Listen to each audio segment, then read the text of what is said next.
अस्सलाम वालेकुम व्यूअर्स, हम अपने आप एक अज़ीज़ के साथ मौजूद हैं और हम इनसे पूछेंगे कि ये जो आजकल बहस चल रही है यूट्यूब पर गोल्डन मिस्री की, तो उसके हवाले से हम इन भाई से मालूमात लेंगे।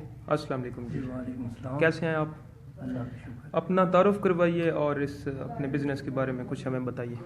जी, मेरा नाम अहमद वकास है और मैं डिस्ट्रिक्ट सरगोदा से बिलोंग करता हूँ। BS कंप्लीट करने के बाद कुछ मतलब जॉब की मैंने कोशिश ही नहीं की। मेरा अपना माइंड सेट था कि मैं अपना छोटा सा बिज़नेस इस्टेब्लिश करूँ। उसके लिए मैंने छोटा सा सेटअप बनाया, फार्म बनाया है गोल्डन मिस्री का। तो अल्लाह का शुक्र है, अभी स्टार्ट हो गया है। आगे देखते हैं क्या चल रहा है इसका। ठीक हो गया। तो ये अब हमें बताइए कि जो न्यू एंटरप्रेन्योर्स हैं, जो ये बिज़नेस स्टार्ट करना चाहते हैं, उनके लिए ये बिज़नेस कैसा है? जो बेरोज़गार लोग हैं उनके लिए फ़ायदेमंद है? सर, जो लोग समझते हैं कि ये पार्ट टाइम जॉब है, तो ये बिल्कुल पार्ट टाइम जॉब नहीं है। ये 100% काम है। मतलब आपको फुल टाइम देना पड़ता है, 24/7 काम है। आपको ये बिज़नेस स्टार्ट करने से पहले, कोई भी बिज़नेस आप अफोर्ड कर सकते हैं, लेकिन पोल्ट्री का बिज़नेस स्टार्ट करने से पहले आपको कम से कम हाउ नो होनी चाहिए कि पोल्ट्री है क्या चीज़। अगर आप कमर्शियल लेवल पे पोल्ट्री का बिज़नेस करते हैं तो वो बैकयार्ड पोल्ट्री से बिल्कुल डिफरेंट है। और यूट्यूब पे जो बातें हो रही हैं कि ये फ़ायदेमंद बिज़नेस नहीं है, मेरा अपना ज़ाती ख्याल ये है कि आप कोई भी काम स्टार्ट करते हैं तो काम स्टार्ट करने के बाद आपको पता चलता है कि आया ये फ़ायदेमंद है या नुकसानदेह है। आपको काम शुरू करना चाहिए और काम शुरू करने से पहले किसी टेक्निकल बंदे से एडवाइस ज़रूर ले लें। जैसा कि अभी सर्दियों का मौसम चल रहा है और हमने चूज़ा डाल दिया, तो मेन ख़र्चा किस चीज़ पे आता था? हमें फार्म स्टार्ट करने के बाद अंदाज़ा हुआ यार मेन ख़र्चा तो लकड़ी पे आता है। उसे कैसे कंट्रोल करना है, टेम्परेचर कैसे मेंटेन करना है, मेडिसिन कौन सी इस्तेमाल होती है, कौन सी डिजीज़ के लिए कौन सी मेडिसिन इस्तेमाल होती है, और ये चलें चीज़ें बंदा कर लेता है। आपको ये बिज़नेस नुकसान वहाँ देता है जहाँ पे ब्रोकर बैठा हुआ है ऊपर। एक मेरे जैसा बंदा जिसने अभी स्टेप लिया है एक बिज़नेस स्टार्ट करने का, वो बड़े बड़े मगरमच्छ उसे धोखा देने के लिए बैठे होते हैं। चूज़ा 2 नंबर दे देते हैं, बीमार चूज़ा दे देते हैं, फीड का उसे नहीं पता होता कहाँ से मिल रही है। वो ब्रोकर अपना जितना उसका हिस्सा बनता है उससे ज़्यादा रख के आपको महंगे दामों फीड देते हैं। इसलिए मैं तो यही एडवाइस करूँगा कि कोई ना टेक्निकल बंदा जो उनसे है ना, उससे आप ज़रूर एडवाइस लें ये बिज़नेस स्टार्ट करने से पहले। और जब बिज़नेस स्टार्ट हो जाए फिर अल्लाह खैर करेगा, उसे कंटिन्यू करें, छोड़ना नहीं है। फ़ायदा नुकसान होता रहता है। तो हम भाई के साथ मौजूद हैं इनके फार्म में और हम इनसे पूछेंगे कि इन्होंने बिज़नेस कैसे स्टार्ट किया। भाई बिज़नेस ऐसे स्टार्ट किया कि ये ना हमारा ना, अगर आपको ये भाई दिखाएंगे तो ये भैंसों की जगह ना, क्योंकि हमारा ज़िम्मेदारों से वास्ता है, ज़िम्मेदार सेक्टर से बिलोंग करते हैं हम, तो ये हमने छोटा सा रबाड़ा बनाया हुआ था। अच्छा। उसमें नुकसान हुआ तो फिर मैंने ना ये इसी को कन्वर्ट कर दिया, अपना थोड़ा सा ना माइंड इस्तेमाल करके ठीक हो उसे गया। फार्म में बना दिया। बिल्डिंग का मतलब ये ऐसे है कि कोई भी बंदा है वो कमरे में भी ये ना काम कर सकता है। तो मैंने उसी तरह छोटे से कमरे में मैंने ये काम शुरू कर दिया। जो भैंसों के लिए छती हुई जगह थी ना, उसको मैंने वाइट वॉश करके ना, डिसइंफेक्टेंट इस्तेमाल करके, तो डिसइंफेक्टेंट भी इतने ज़्यादा नहीं इस्तेमाल किए। ये आपको अगर भाई दिखाए ना, तो मैंने ये कैल्शियम कार्बोनेट, जिसे आम ज़बान में चूना कहते हैं, ये मतलब जम्स बंदे जो उनसे अंदर ना ले जाएं।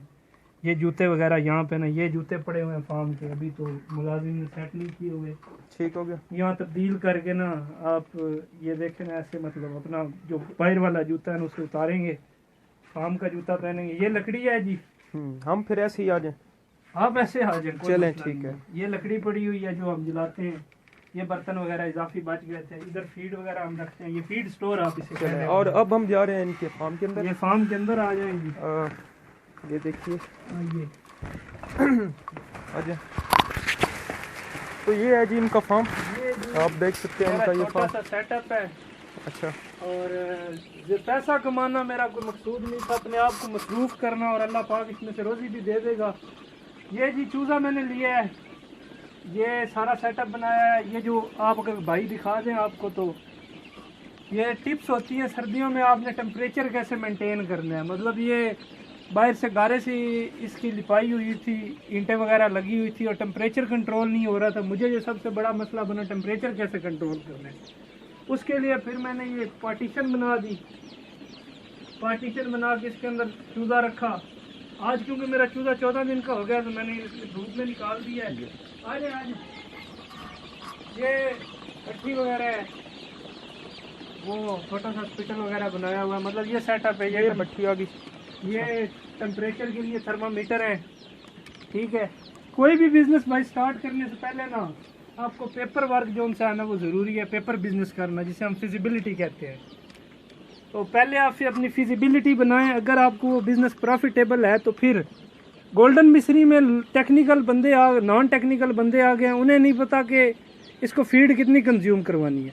तो इसे ब्रायलर वाली फीड दे देते हैं, बाद में 50-50 60-60 बैग जो उनसे 1000 चूजे पे लगा के ना फिर बैठे होते हैं कि ये बिकता नहीं है, ये वजन नहीं करता। ये आपने इस बिज़नेस के लिए कितनी इन्वेस्टमेंट चाहिए और आपने कितनी इन्वेस्टमेंट की? बाकी फीड का क्या हिसाब है जो मार्केट में फीड है, और चूज़े का क्या हिसाब है, कितने का चूज़ा मिल जाता है? जी पोल्ट्री का बिज़नेस भाई ऐसे है कि आप 500 रुपये से भी इसे ना काम शुरू कर सकते हैं। लेकिन आपने मेरी इन्वेस्टमेंट पूछी है जी, तो तकरीबन मैं इस पे ना ये सारा फार्म तैयार करने पे 1 लाख रुपया मेरा ख़र्चा आ चुका है। और बाकी रह गया, आपने रेट का पूछा है तो रेट इसका मार्केट में फ्लक्चुएट करता रहता है जी। 250 रुपये से इसका मिनिमम रेट सुना है और तकरीबन 350-370 तक भी इसका रेट जाता है पर केजी। अच्छा, ठीक है। वेट गेन रेशो इसकी तकरीबन ठीक ही है। अगर आप इसे अच्छी फीड खिला रहे हैं तो ये आपका 40 दिन में हो जाता है 400 ग्राम का। अच्छा, और 60 दिन में हो जाता है ये आपका 600-650 ग्राम का। और 90 दिन के अंदर ये आपका केजी कर जाता है, केजी वेट कर जाता है। सही। लेकिन आपको मैं फिर कहूँगा कि फीड जो सी है ना, किसी टेक्निकल बंदे से पूछ लें कि इसकी फीड कंजम्पशन रेशो क्या है, सही, इसकी FCR क्या है। ठीक है, ठीक है। आप इसे ना ये इसकी ब्रायलर वाली रिक्वायरमेंट है ना इसकी लेयर वाली, इसकी अपनी रिक्वायरमेंट है। पर डे इसे फीड कितने ग्राम चाहिए, ठीक है। आपको उसके हिसाब से अगर आप फीड देंगे तो फिर आपका डेफिनेटली खर्चे भी बचेंगे और आपको बचत भी आएगी। वो मार्केट में 70 पोल्ट्री के बिजनेस में 70% कास्ट जो उनसे फीड की आती है। सही। तो फीड का आपको ना बहुत ख्याल रखना पड़ेगा। किसी जो बंदा ये बिज़नेस कर रहा है उससे पूछेंगे ये कितनी फीड पर डे कंज्यूम करता है।